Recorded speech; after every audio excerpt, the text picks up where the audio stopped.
ತುಮಕೂರಿನ ಜನರಿಗೆ ಭಾರವಾದ ವಾಯು ವಿಹಾರ. ತಲಾ ಇಷ್ಟಿಷ್ಟು ಒಂದು ಲೆಕ್ಕ ಪುಸ್ತಕ ಇಲ್ದಂಗೆ ಅಕೌಂಟಬಿಲಿಟಿ ಇಲ್ದೇನೆ ಪರವಾಗಿ ನಮ್ಮದು ವಿರೋಧ ಇದೆ.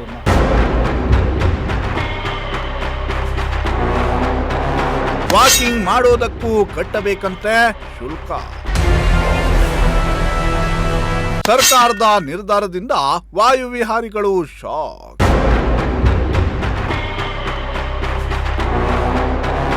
ಎಸ್, ಗ್ಯಾರಂಟಿ ಕೊಟ್ಟು ಕೆಟ್ವಿ ಅನ್ನುವಂತಹ ಸ್ಥಿತಿ ಸದ್ಯ ರಾಜ್ಯ ಕಾಂಗ್ರೆಸ್ ಸರ್ಕಾರದ್ದು.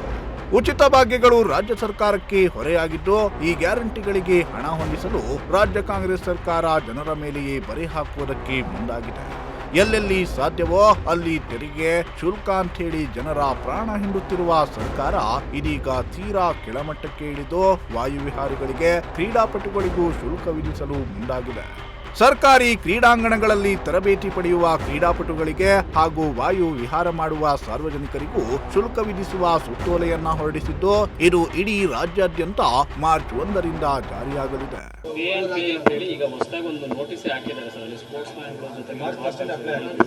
ಏನಿಲ್ಲ, ಅದು ತುಂಬ ಎಲ್ಲ ಪಬ್ಲಿಕ್ಕು ಬಂದು ನ್ಯೂಸೆನ್ಸ್ ಮಾಡ್ತಾರೆ ಹಾಗೆ ಅಂತೇಳಿ. ಒಂದಿಷ್ಟು ನಾಮಿನಲ್ ಆಗಿದ್ದರೆ ಅವ್ರಿಗೂ ಜವಾಬ್ದಾರಿ ಇರ್ತದೆ, ಅದಕ್ಕೆ ಕೊಡಲಿ ಮಾಡಲಿ, ಮೇಂಟೆನೆನ್ಸ್ ಬೇಕಲ್ಲ ಅಂತ ಹೇಳಿ ಮಾಡಿದ್ದಾರೆ. ವಿಶೇಷವಾಗಿ ತುಮಕೂರು ನಗರದ ಮಹಾತ್ಮ ಗಾಂಧಿ ಕ್ರೀಡಾಂಗಣವನ್ನ ವಿಶ್ವದರ್ಜೆಯ ಕ್ರೀಡಾಂಗಣದ ರೀತಿಯಲ್ಲಿ ನವೀಕರಣಗೊಳಿಸಲಾಗಿದೆ. ಇಲ್ಲಿ ಪ್ರಾಕ್ಟೀಸ್ ಮಾಡುವ ಪ್ರತಿ ಕ್ರೀಡಾಪಟುಗಳಿಗೂ ವಾಕಿಂಗ್ ಮಾಡೋರಿಗೂ ಕೂಡ ಶುಲ್ಕವನ್ನ ವಿಧಿಸಲಾಗುತ್ತೆ.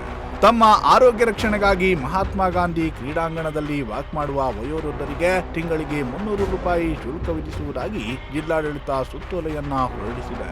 ಕ್ರೀಡಾಂಗಣ ಬಳಕೆ ನೀತಿಯನ್ನು ಅನುಷ್ಠಾನ ಮಾಡೋದಕ್ಕೆ ರಾಜ್ಯಾದ್ಯಂತ ನಮ್ಮ ಕೇಂದ್ರ ಕಚೇರಿಯಿಂದ ಒಂದು ಸುತ್ತೋಲೆ ಬಂದಿರ್ತದೆ. ಹೆಚ್ಚಿನ ಒಂದು ವೆಚ್ಚದಲ್ಲಿ ಒಂದು ಒಳ್ಳೆಯ ಸಿಂಥೆಟಿಕ್ ಟ್ರ್ಯಾಕನ್ನು ನಮ್ಮ ತುಮಕೂರಿನ ಭಾಗದಲ್ಲಿ ನೀಡಿರ್ತಾರೆ. ಹೆಚ್ಚಿನ ರೀತಿಯಲ್ಲಿ ತೊಡಗಿಸ್ಕೊಳ್ಳಿ ಅನ್ನೋ ಒಂದು ಉದ್ದೇಶ. ಅದಕ್ಕೋಸ್ಕರ ಸರ್ಕಾರದ ವತಿಯಿಂದ ಏನು ಬಳಕೆ ನೀತಿಯ ಒಂದು ಶುಲ್ಕವನ್ನು ನಾವು ನಿಗದಿಪಡಿಸ್ತಾ ಇದ್ದೀವಿ. ಈ ಶುಲ್ಕದ ಪ್ರಕಾರ ಈ ಸಿಂಥೆಟಿಕ್ ಟ್ರ್ಯಾಕಲ್ಲಿ ಬಳಕೆ ಮಾಡ್ಕೊಳ್ಳೋದಕ್ಕೆ, ಅಂದರೆ ಪ್ರಾಕ್ಟೀಸ್ ಮಾಡಿಕೊಂಡು ಒಂದು ಉನ್ನತ ಒಂದು ಅಚೀವ್ಮೆಂಟ್ ಏನಂತೀವಿ ಅದನ್ನು ಪಡೆಯೋದಕ್ಕೆ ಒಂದು ಸಹಕಾರಿಯಾಗಲಿ ಅನ್ನೋ ಒಂದು ಉದ್ದೇಶ. ಜೊತೆಗೆ ತಮಗೆಲ್ಲ ಗೊತ್ತಿರಬೇಕು, ನಾವು ಫೀಸ್ ಏನಕ್ಕೆ ಮಾಡ್ತಾಯಿದ್ದೀವಿ ಅಂತಂದರೆ, ಜಸ್ಟ್ ಇದೊಂದು ನಾಮಿನಲ್ ಫೀಸು ದಿನಕ್ಕೆ 10 ರೂಪಾಯಿ ಆ ಥರ ಮಾಡ್ತಾಯಿದ್ದೀವಿ. ಅಂದರೆ ಪ್ರತಿ ತಿಂಗಳು ಒಂದು 300 ರೂಪಾಯಿ ಬರ್ತದೆ.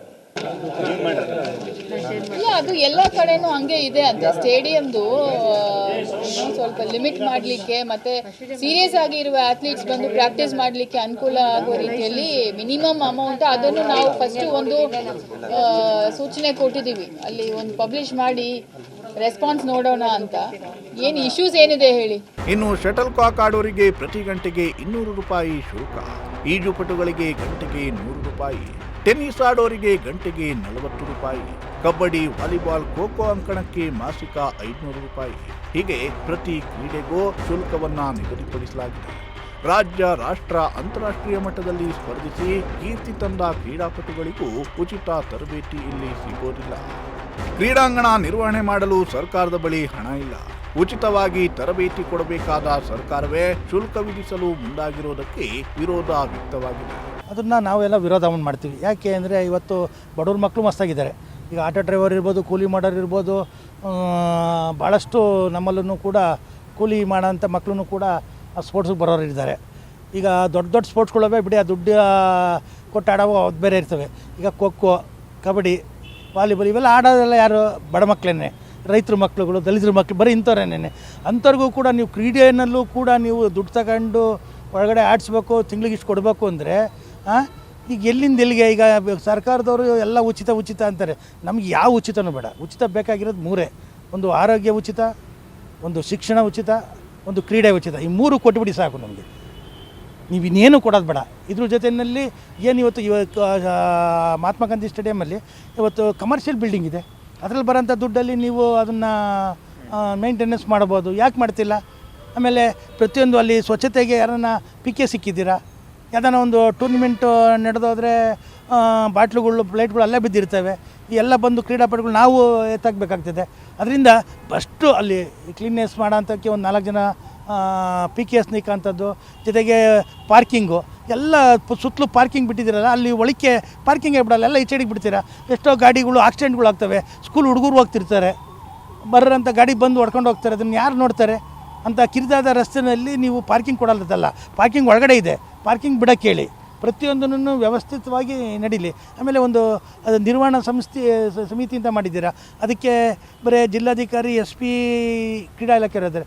ಇದ್ರ ಜೊತೆಯಲ್ಲಿ ಅನುಭವ ಕ್ರೀಡಾಪಟುಗಳನ್ನ ಒಂದು 5 ಜನ ಅವ್ರನ್ನೂ ಜೊತೆಗೆ ಸೇರಿಸ್ಕೊಳ್ಳಿ. ಅವಾಗ ಒಂದು ಸ್ವಲ್ಪ ಅವ್ರಿಗೂ ಕೂಡ ಆಗ ಸ್ಟೇಡಿಯಂ ಯಾವ ಥರ ಇರಬೇಕು, ಯಾವ ಥರ ಬೆಳೆಸ್ಬೇಕು ಅನ್ನೋದೆಲ್ಲ ನಡೀತಿದೆ.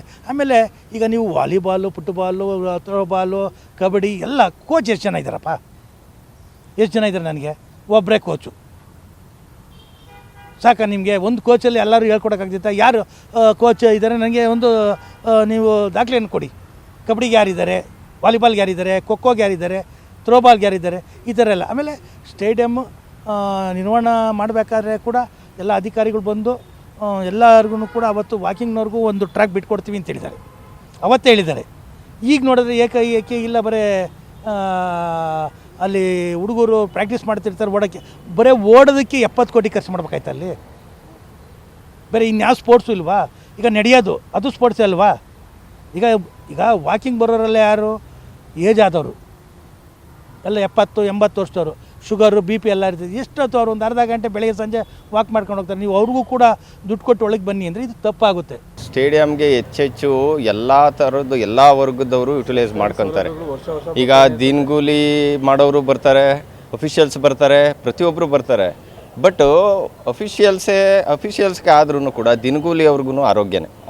ಆ ಆರೋಗ್ಯದ ಮಟ್ಟಕ್ಕೆ ಅವರು ದುಡ್ಡು ಇನ್ವೆಸ್ಟ್ ಮಾಡಿ ಇಲ್ಲಿ ಮೂಲಸೌಕರ್ಯ ಇಲ್ದಿದ್ರು ಕೂಡ ಅವ್ರು ಬಂದು ಆಡಿ ಅವರವರು ಬಳಕೆ ವಸ್ತುನ ಅವರೇ ತಗೊಂಬರ್ತಾರೆ. ಈಗ ಬಾಲ್ ಆಗ್ಬೋದು, ಒಂದು ಎಕ್ವಿಪ್ಮೆಂಟ್ ಆಗ್ಬೋದು, ನಾವು ತಂದು ಇನ್ವೆಸ್ಟ್ ಮಾಡಿ ಒಂದು ಯಾವುದೋ ಒಂದು ಬಜೆಟ್ ಬಂತು ಅಂತ ಕಟ್ಟಿಸ್ಬಿಟ್ಟು ತಲಾ ಇಷ್ಟಿಷ್ಟು ಒಂದು ಲೆಕ್ಕ ಪುಸ್ತಕ ಇಲ್ದಂಗೆ ಅಕೌಂಟಬಿಲಿಟಿ ಇಲ್ದೇ ಇಷ್ಟಿಷ್ಟು ವಸೂಲಿ ಮಾಡಿದ್ರೆ ಇದು ಸರಿ ಬರೋಲ್ಲ, ಎಲ್ಲ ಯಾರಿಗೂ ಸರಿ ಬರೋಲ್ಲ.